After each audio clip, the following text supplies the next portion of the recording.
Well, meanwhile, the Star of Hope's Men's Development Center is offering free shelter and items to keep those less fortunate warm through tomorrow. And the organization is also asking for donations. We're talking things like coats, hats, gloves, but even financial assistance as well to help meet the demand. Joining us now on the phone is Scott Arthur, the Director of Public Relations for Star of Hope. Scott, thank you so much for joining us here at this hour. But first and foremost, I want to say thank you to you, your organization, all the volunteers doing the work here, because this is something we certainly need at this hour.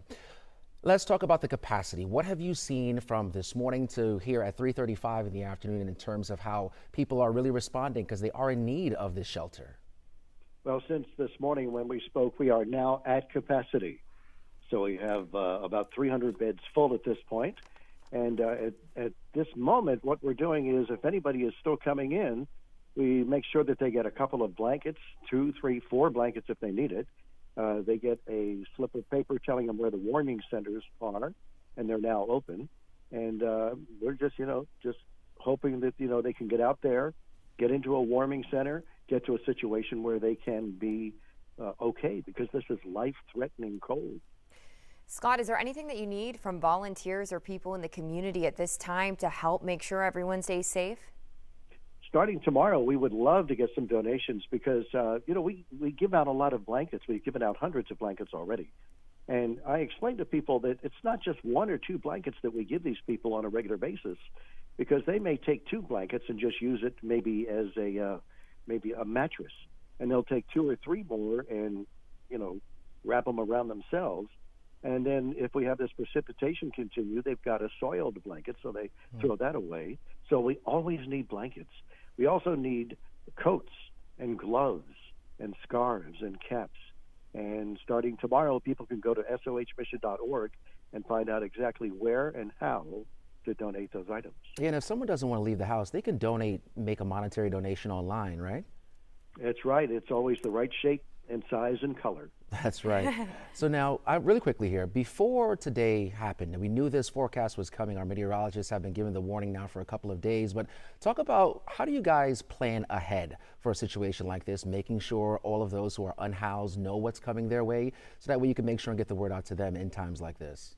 What we did was we went ahead and put up flyers saying that on Sunday, Monday and Tuesday, we were going to be giving out blankets and things like that.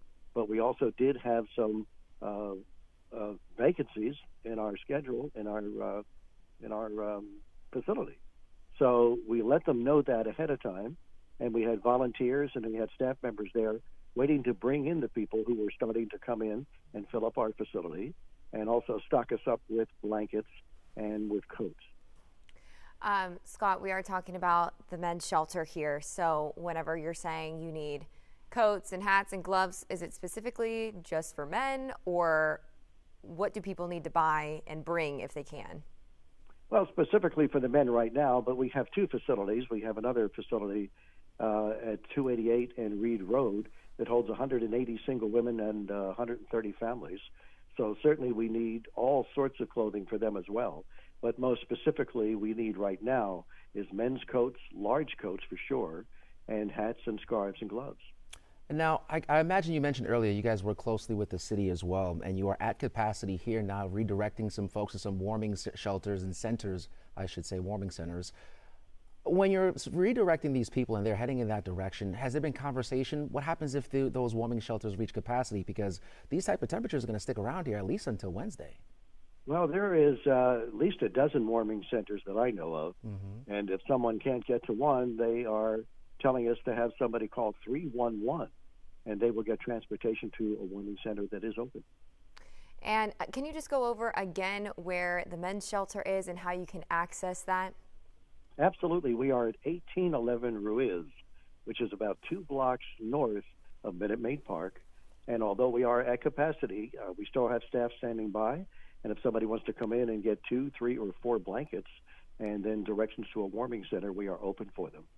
And lastly here, how can people donate? Because I love the work that you're doing, but you guys have such a need right now. How can the community respond and help you guys out?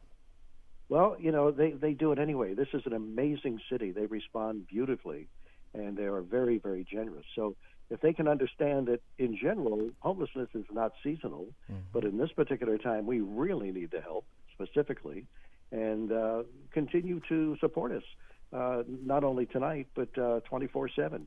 And let them know that, certainly financially, we need the help. They can go to sohmission.org, but also find out on a daily basis what we need and provide that if they can. Yeah, I'm on your Facebook page right now and on the website, and all you do is you click a link and you can literally donate right from your phone. It's so easy. They're in need right now. So thank you guys for putting that out there and allowing people from their homes who are staying off the road to help others who are out in the community, which you guys are doing right now.